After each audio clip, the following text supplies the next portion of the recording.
మహాగణాధిపతయే నమః. సదాశివసమారంభాం శంకరాచార్యమధ్యమాం అస్మదాచార్యపర్యంతం వందే గురుపరంపరాం. శ్రీమాత్రే నమః. ప్రేక్షకులందరికీ స్వాగతం. రవి రాహుల యొక్క కలయిక, మీనరాశిలో వీళ్ళ యొక్క కలయిక అనేది జరగబోతోంది. రవి ఎప్పుడైతే కుంభరాశి నుండి మనకి మీనరాశిలోకి ప్రవేశిస్తాడో అప్పటి నుండి మనకి ఈ యొక్క రవి రాహుల యొక్క కలయిక జరగబోతోంది. మనకి జ్యోతిష శాస్త్ర ప్రకారం కానీ చూసుకుంటే రవి మనకి ప్రకాశించే గ్రహం, మనకి కనిపించే గ్రహం, ప్రత్యక్ష భగవానుడిగా చెప్పడం అనేది జరుగుతుంది. అలాగే రాహు ఛాయాగ్రహంగా చెప్పబడతాం.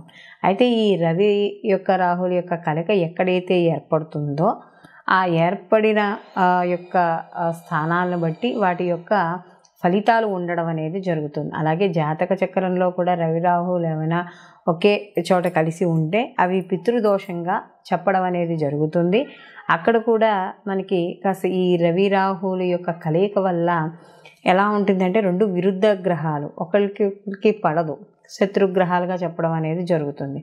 అందులోనూ ఎప్పుడైతే రవి రాహువులు ఒకే చోట చేరతారో రవి బలాన్నంతా కూడా రాహు తీసుకోవడం అనేది జరుగుతుంది. కాబట్టి అక్కడ రవి శుభస్థానంలో ఉన్న ఆయన ఇచ్చే ఫలితాలు అంత అంటే 100% ఆయన శుభ ఫలితాలను ఇవ్వడానికి ఆస్కారం అనేది ఉండదు.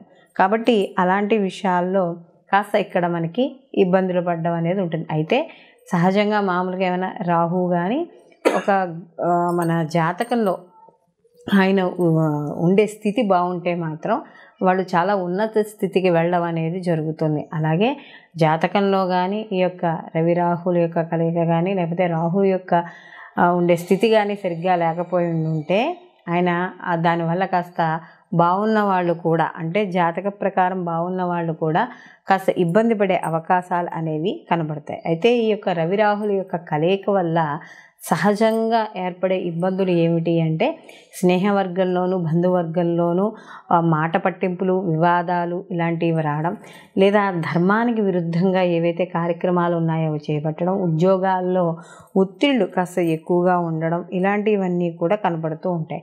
అలాగే మనకి రాహు మాయాకారకుడు. అలాగే ఇక్కడ మనకి జూదరి, ధర్మబద్ధమైన కార్యక్రమాలు ఏమున్నాయో దానికి వ్యతిరేకంగా ఉండేవాడు, ఇలాంటివన్నీ కూడా అంటే మనకి బ్లాక్ మ్యాజిక్ ఇలాంటివి చెప్తూ ఉంటాం కదా, వీటన్నింటికీ కూడా ఈ యొక్క రాహు కారకుడుగా చెప్పడం అనేది జరుగుతుంది. కాబట్టి అలాంటి రాహు అలాగే ఈ రవి ఇద్దరూ కలిసి ఉండడం వల్ల ఈ ప్రస్తుతం ఉన్న గోచార ప్రకారం కానీ చేసుకుంటే కొంత అంటే దీంట్లో ఉన్న ఉండే స్థానాన్ని బట్టి, భావాన్ని బట్టి కొంతమందికి అనుకూలమైన ఫలితాలు అవి కూడా చాలా తక్కువగా ఉండడం, ప్రతికూల ఫలితాలు కాస్త ఉండడం, ఈ రెండూ కూడా ఉండడం అనేది జరుగుతుంది. అలాగే ఇక్కడ రవి రాహువులు ఎప్పుడైతే ఒక రాశిలో కలిసి ఉంటారో జన్మతః అది పితృదోషంగా పరిగణించడం అనేది జరుగుతుంది.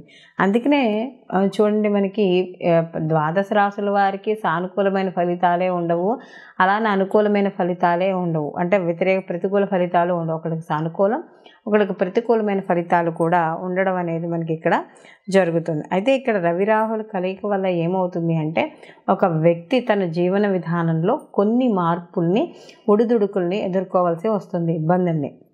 అవి కాస్త వృత్తిలో కావచ్చు, వ్యాపారంలో కావచ్చు, లేకపోతే మనకి ఏదైనా వాళ్ళు చేసే అండ్ ఆన్లైన్ బిజినెస్ ఏవైనా సరే వాళ్ళు బిజినెస్ రూపంలో కావచ్చు కొంత ఇబ్బంది పడడం, లేదా కుటుంబంలో ఇబ్బంది పడడం, ఇలాంటివన్నీ కూడా ఉంటాయి. కాబట్టి కాస్త సాధ్యమైనంత వరకు వివాదాలకి వాటికి దూరంగా ఉండడం అనేది ఎంతో ముఖ్యంగా చెప్పుకోవడం అనేది జరుగుతుంది. దీంతో పాటుగా ఈ రవి రాహులు ఉన్న స్థానాలను బట్టి కూడా కాస్త ఎలా అంటే భార్యాభర్తల విషయాల్లో కావచ్చు, ఇలాంటి విషయాల్లో కూడా ఇబ్బంది పడే సూచనలు, మనస్పర్ధలు, సంఘర్షణలు ఇలాంటివి కూడా ఇక్కడ మనకి ఏర్పడడం అనేది జరుగుతుంది.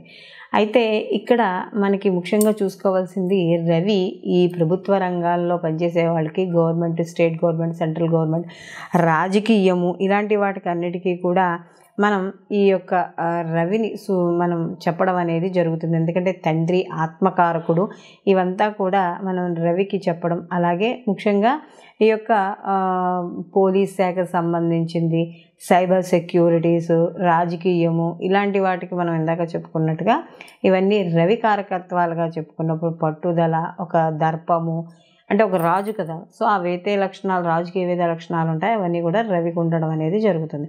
అలాగే రాహువు కూడా మనం చెప్పుకున్నట్టుగా భ్రమకారకుడు. అలాగే ప్రతిదీ కూడా మనని ఊహించుకునేటట్టు, ఊహాలోకాల్లో విహరింపజేసేటట్టు చేస్తాడు. అలాగే మనకి ఈ యొక్క విదేశీయానము అంటే దూర ప్రాంతాలకి ప్రయాణాలు ఇలాంటివన్నీ కూడా రాహు సూచించడం అనేది జరుగుతుంది. కాబట్టి ఇక్కడ మొత్తం మీద ఈ రవి రాహుల యొక్క కలయిక వల్ల ద్వాదశ రాశుల వారికి కూడా మనకి ఎటువంటి ఫలితాలు ఉంటాయి, ఏమిటి అలా అనే విషయాన్ని మనం ఇప్పుడు తెలుసుకుందాం. కన్యారాశి. కన్యారాశిలోకి ఉత్తర 2, 3, 4 పాదాలు, అలాగే హస్త 1, 2, 3, 4 పాదాలు, చిత్త 1, 2 పాదాలు మనకి కన్యారాశిలోకి రావడం అనేది జరుగుతుంది. రాష్ట్రాధిపతి వచ్చి బుధుడు.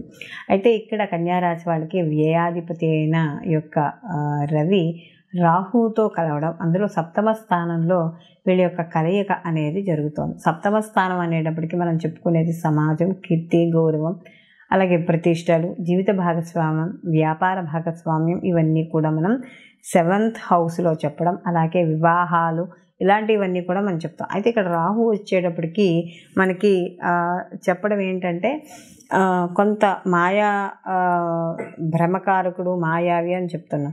సో ఇక్కడ సప్తమ స్థానం అనేటప్పటికి వివాహాలను కూడా ఇండికేట్ చేస్తూ ఉంటుంది. కాబట్టి ఈ రెండిటి వల్ల ఏమవుతుంది అని కానీ చూసుకున్నప్పుడు మనకి వివాహ విషయాల్లోకి వచ్చేటప్పటికి కాస్త కులాంతర వివాహాలు అవ్వడం, లేకపోతే భాగస్వామి విషయాలలో చిన్న చిన్న మనస్పర్ధలు రావడం, గొడవలు రావడం, ఏదో ఒక రకంగా మాట పట్టింపులు, ఇలాంటివన్నీ కూడా ఈ యొక్క 7th హౌస్లో ఉండడం. అలాగే మనకి వ్యాపార భాగస్వామ్యంలో ఏదో ఇన్వెస్ట్ చేసినా కూడా సరి అయిన లాభాలు పొందలేకపోవడం. ఎందుకంటే ఎప్పుడైతే రవి యొక్క బలాన్ని ఎప్పుడైతే తగ్గుతుందో, ఎందుకంటే యాక్చువల్గా రవికి కూడా సప్తమ స్థానం అంత మంచిదేమీ కాదు కాబట్టి ఇక్కడ కొంత ఇబ్బందులు పడే అవకాశం అనేది, మాట పట్టింపులు వచ్చే అవకాశము అనేది ఎక్కువగా కనపడుతుంది. కాబట్టి ఇలాంటి విషయాల్లో ఈ యొక్క రాశి వాళ్ళు ముఖ్యంగా వీళ్ళ యొక్క సహోద్యోగుల్లో కావచ్చు, ఎలా అయినా సరే కొంత జాగ్రత్తగా ఉండడం. అలాగే వీళ్ళకి సమాజపరంగా కీర్తి గౌరవాలు అనేవి కొద్దిగా తగ్గే అవకాశం అనేది కనపడుతుంది. కాబట్టి వాటిని ఎప్పటికప్పుడు మీరు చూసుకుంటూ ఉండడం అనేది మంచిది. ఈ రాశివారు ఈ రవి రాహుల యొక్క ప్రభావాన్ని, అంటే మనకి ప్రతికూల ప్రభావాలున్నా, సానుకూల ఫలితాలు మనకి ప్రభావాలున్నా కూడా ప్రతిరోజు కూడా ఆదిత్య హృదయ పారాయణ చేసుకోవడం. ఎందుకంటే రవి తన బలాన్ని తను సంపాదించుకోవాలి కాబట్టి ఈ యొక్క రవి బలాన్ని సంగ్రహిస్తాడు. కాబట్టి ప్రతిరోజు కూడా ఈ రాశివారు ఆదిత్య హృదయ పారాయణ చేసుకోవడం, అలాగే దుర్గా కవచం కానీ, దుర్గా పారాయణ కానీ, ఎందుకంటే రాహు యొక్క తీవ్రతను ఏదైతే ఉన్నాయో ఆ తీవ్రతను కూడా తట్టుకోవాలి. సానుకూల ఫలితాలు ఉన్నా కూడా మనకి ఇక్కడ మరింత సానుకూలంగా రావడానికి నిత్యము అమ్మవారి యొక్క ఆరాధన, అలాగే సూర్య నమస్కారాలు, ఆదిత్య హృదయ పారాయణ, ఇవన్నీ కూడా ఈ రాశివారు ప్రతిరోజు తప్పకుండా చేసుకోవాలి. అలాగే సూర్య భగవానికి సంబంధించిన ద్వాదశ నామాలు చదువుకున్నా, అలాగే ఆదివారాలు ఈ ఏదైతే పీరియడ్ ఆఫ్ టైం ఉందో ఈ పీరియడ్ ఆఫ్ టైంలో మనకి ఈ యొక్క రవికి సంబంధించిన ఏదైనా కవచాన్ని పారాయణ చేసుకోవడం, లేదా సూర్యాష్టకం పారాయణ చేసుకోవడం, ఏదైనా చేసుకోవచ్చు. అలాగే ఆదివారం రోజు నియమాలు, అంటే సూర్యోదయానికి పూర్వమే లేవడం, అలాగే ఈరోజు తలంటుకోకుండా ఉత్తి చన్నీళ్లతో తలారా స్నానం చేయడం, ఆదివారం రోజు మాంసము మద్యము సేవించకుండా ఉండడం, ఈ యొక్క గోధుమలు నానబెట్టి గోవుకి తినిపించడం. రాహుకాలంలో వెళ్ళి ఆదివారం నాడు రాహుకాలంలో 4:30 to 6 మధ్య రాహుకాలం ఉంటుంది. కాబట్టి ఈ రాహుకాలంలో ఈ గోధుమలు కాస్త ఆవుకు తినిపించడం, ఇలాంటివి చేయడం ద్వారా ఈ రవి రాహుల కలయిక ఇక్కడ ఏదైతే ఉందో దాని నుండి వచ్చే ఫలితాలు, అంటే వ్యతిరేక ఫలితాలు ఏమైనా ఉంటే అవన్నీ కూడా కాస్త తగ్గుముఖం పట్టడం అనేది జరుగుతుంది. సర్వే జనా సుఖినో భవంతు, లోకా సంస్థ సుఖినో భవంతు.